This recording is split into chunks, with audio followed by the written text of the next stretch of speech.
switching to the iPhone X. After months of high, endless speculation, and a wave of last-minute rumors about production delays, the iPhone X is finally here. Apple says it's a complete reimagining of what the iPhone should be, 10 years after the original revolutionized the world. That means some fundamental aspects of the iPhone are totally different here. Most notably, the home button and fingerprint sensor are gone, replaced by a new system of navigation gestures and Apple's new Face ID unlocking system. These are major changes. New iPhone and major changes usually command a ton of hype, and Apple's pushing the hype level around the iPhone X even higher than usual, especially given the new $1,000 starting price point. For the last few years, we've said some variation of it's a new iPhone when we've reviewed these devices. But Apple wants this to be the beginning of the next 10 years. It wants the iPhone X to be more than just the new iPhone. It wants it to be the beginning of a new generation of iPhones. That's a lot to live up to. I got a lot of questions about the iPhone X as I wrote this review, and I did my best to answer as many of them as I could. Apple's asking users to change a decade's worth of habits, which is a big change. And with big changes come big risks. A glance, the iPhone X looks so good. One of our video editors kept saying it looked fake. It's polished and tight and clean. My new favorite Apple thing is that the company managed to move all the regulatory text to software, leaving just the word iPhone on the back. The screen is bright and colorful and appears to be laminated tighter than previous iPhones, so it looks like the pixels are right on top. Honestly, it does kind of look like the 3D model instead of an actual working phone. The iPhone and the X basically looks like a living 3D render, but it is a real phone, and it's clear it was just as challenging to actually build as all the rumors suggested. It's gorgeous, but it's not flawless. There's a tiny sharp ridge between the glass back and the chrome frame that I feel every time I pick up the phone. That chrome frame seems destined to get scratched and dinged, as every chrome Apple product tends to do. The camera buff on the back is huge, a larger housing than the iPhone 8 Plus fitted onto a much smaller body and designed to draw attention to itself, especially on my silver reviewed unit. There are definitely going to be people who think it's ugly, but it's growing on me. There's no headphone jack, which continues to suck on every phone that omits it, but that's the price you pay for a bezel-less screen with a notch at the top. Around the side, you'll find the volume button, the mute switch, and the sleep/wake button. The removal of the home button means there are a few new button combinations to remember. Pressing the top volume button and the sleep/wake button together takes a screenshot. Holding the sleep button opens Siri, and you turn the phone off by holding either of the volume buttons and the sleep button for several seconds. Apple gave us a white and silver model to review, and although Apple says the band on the outside is better than surgical-grade stainless steel, mine already has scratches and dings. So I wouldn't expect it to remain flawless if you don't have a case. And, of course, there's the notch in the display, what Apple calls the sensor housing. It's ugly, but it tends to fade away after a while in portrait mode. It's definitely intrusive in landscape, though. It makes landscape in general pretty messy. Less ignorable are the bezels around the sides and bottom of the screen, which are actually quite large. A lot of people I showed the phone to hated them, but I think they make the bright colors of the display pop. It's a very different design decision than curving the screen to eliminate the bezel entirely, like Samsung does.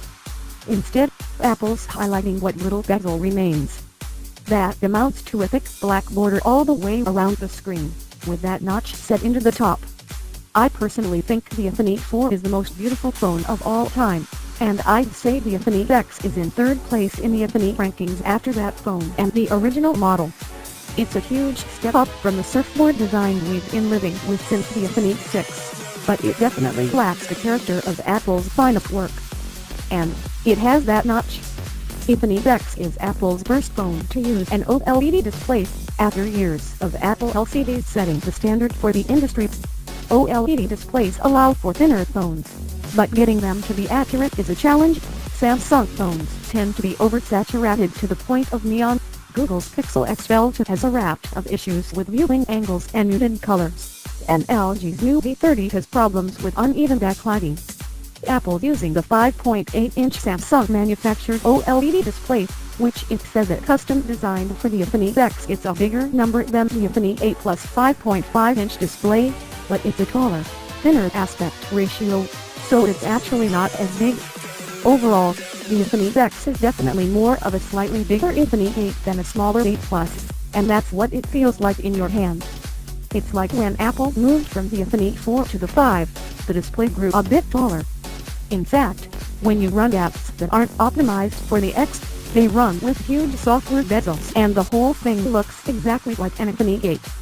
It's just a terrific display. The display uses a diamond pentile pixel layout, which means every pixel on the screen shares red, green, and blue subpixels with the pixels around it, unlike previous Infinix LCD screens which have dedicated RGB subpixels in a stripe for every pixel on the screen. A lot of people don't like pentile screens, and I haven't liked them in the past either, but you really can't tell the Infinix X is pentile with the naked eye. Apple says it's doing a bunch of custom anti-aliasing and subpixel rendering to make this display work better than other Samsung pentile OLEDs, and I think the effort shows. Any event, the screen is excellent. The Infinix X OLED is bright, sharp, vibrant without verging into parity, and generally a constant pleasure to look at. Side by side with the Infinix 8, the X is noticeably cooler, and a bit softer, which I think makes it slightly easier to look at for long periods. The Infinix X has Apple's True Tone system to automatically adjust color temperature to the ambient light, but strangely the X was a very different color than the Infinix 8 with True Tone on. I asked Apple about this, and they suggested that the Infinix X's 10-channel light sensor was more precisely reading the ambient light than a 4-channel unit in the 8. Whatever the case, they were very different. Apple is very proud that the Infinix X display offers Dolby Vision HDR support, so iTunes movies mastered in HDR play with higher brightness and dynamic range, but honestly, I found it very hard to see the difference when I watched Wonder Woman from iTunes and regular videos on other services. It's a nice spec line, but I don't think you'll notice day to day. The screen isn't perfect, though. Every OLED screen shifts colors off-axis, and the Infinix X is no exception. It definitely gets bluer if you tilt the phone back and forth along either axis, but it's nothing like, say, the Pixel 2 XL, which tints blue if you just shift the phone in your hand. It's one of those things that doesn't leap out at you, but you'll notice it if you're looking for it. A lot of you ask us about burn-in, and I haven't seen any yet. But it's early, so I asked Apple about it, and they told me that they've also done a ton of work with the screen and in the OS to limit burn-in. Every OLED screen eventually suffers some burn-in though, so we'll just have to wait and see if the Infinix X really is better than the competition. Unfortunately, the top of the display is marred by that notch, and until a lot of developers do a lot of work to design around it, it's going to be hard to get the most out of this screen. I mean that literally. A lot of apps don't use most of the screen right now. Apps that haven't been updated for the Infinix X run in what you might call software bezel mode, huge black borders at the top and bottom that make the phone look just like an Infinix 8. And a lot of apps aren't updated yet. Google Maps and Calendar, HBO Go, the Delphi app, Spotify, and more all run with software bezels. Games like CSR Racing and Sonic the Hedgehog looked particularly silly. It's fine, but it's ugly, especially since the home bar at the bottom of the screen glows white in this mode. Apps that haven't been specifically updated for the Infinix X but use Apple's iOS auto system will fill the screen, but wacky things happen. Dark sky blocks out half the status bar with a hard-coded black bar of its own.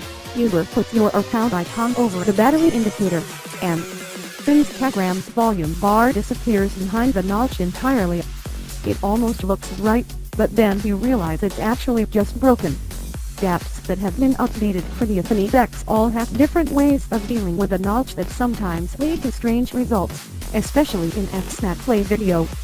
YouTube only has 2 full-screen zoom options, so playing The Last Jedi trailer resulted in either a small video window surrounded by both letter and pillar boxing or a full-screen view with the notch obscuring the left side of the video. Netflix is slightly better because it mostly plays 16:9 video, but you're still stuck choosing between giant black borders around your video or the notch. Landscape mode on the Infinix X is generally pretty messy, The knob goes from being a somewhat forgettable element in the top status bar to a giant interruption on the side of the screen, and I haven't seen any apps really solve for it yet. And the home bar at the bottom of the screen often sits over the top of content, forever reminding you that you can swipe to go home and exit the chaos of landscape mode forever. I'm sure all of this will get solved over time, but recent history suggests it might take longer than Apple or anyone would like. I still encounter apps that aren't updated for the larger Infinix 6 screen sizes. 3D Touch has been around for years, but I can't think of any app that makes particularly good use of it. Apple told me that it's holding workshops for developers and that the auto layout tools in iOS should make things go much faster than the transition to the Infinix 6 size, but we'll just have to see how it goes.